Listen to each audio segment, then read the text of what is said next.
Hello guys, I wanted to talk to you tonight about the FCC and their recent vote to withhold or to maintain the repeal of the net neutrality, which they, as you guys probably remember, the FCC under Chairman Ajit Pai, they repealed net neutrality, which Obama in his last term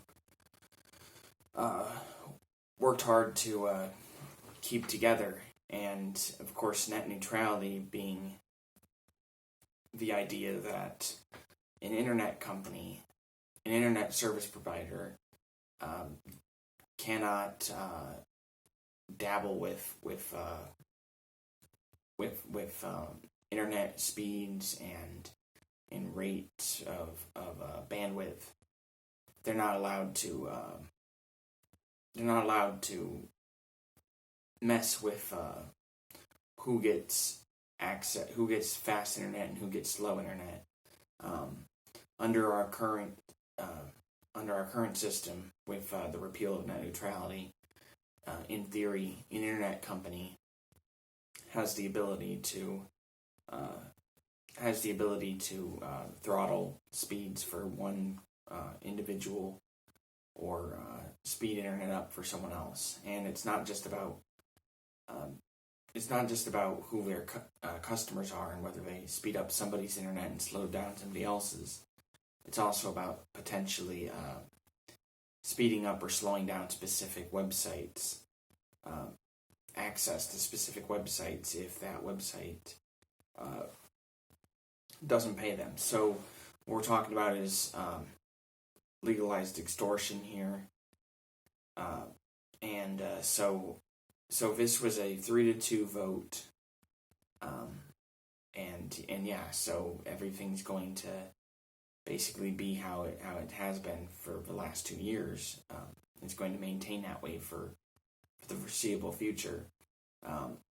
Now, what's unclear is what actually has our internet freedom been eroded since this ruling back in 2017. It's still a little early to say, but there are instances. Most notably, I would say,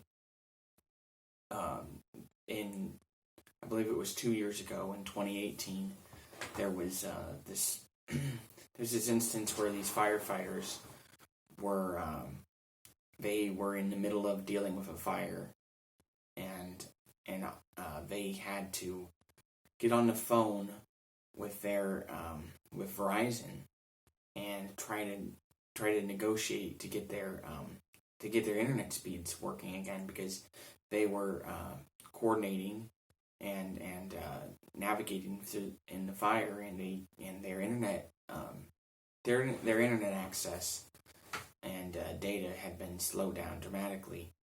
So they had to negotiate they had to buy a more expensive internet package, in a more expensive deal, where they had to pay Verizon for more data.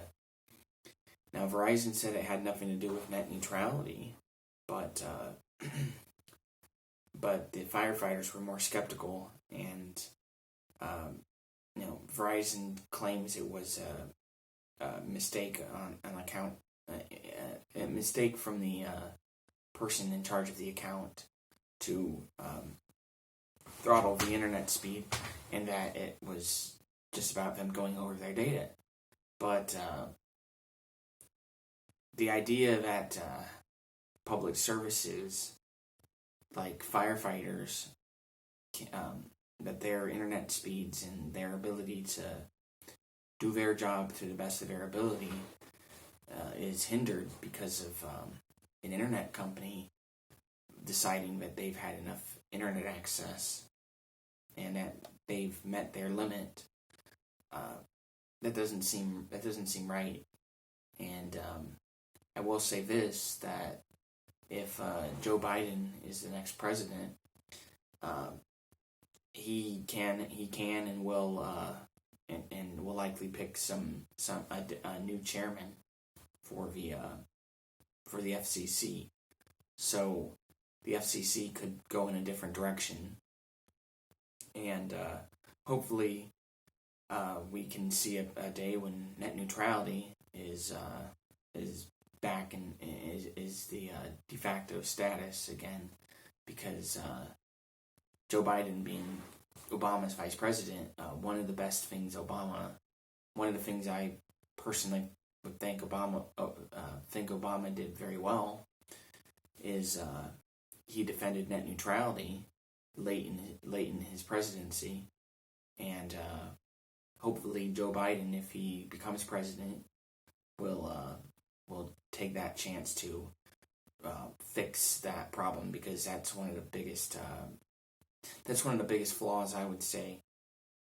One of my bigger complaints, especially in the early days of the Trump administration, was his appointment of Ajit Pai, and Ajit Pai's his legacy is going to be his repeal of net neutrality. That seemed to be his main focus and his goal, and he succeeded. And we still don't know exactly where it's all going to go, but it sets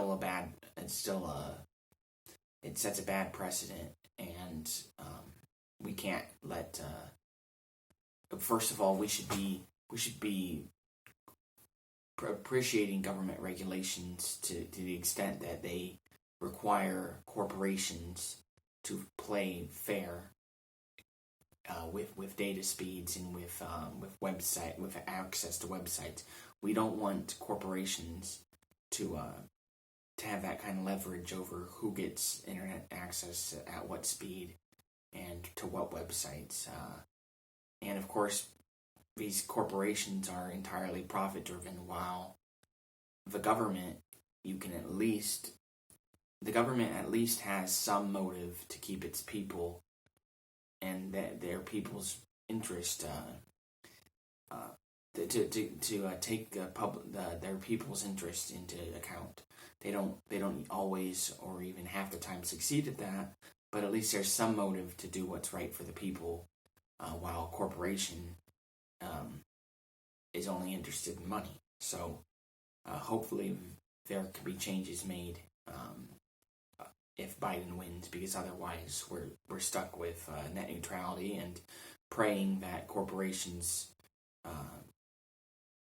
don't abuse the system we're in now out of the goodness of their own heart. And that just it's not a good position to be in. Anyway, we'll be in touch.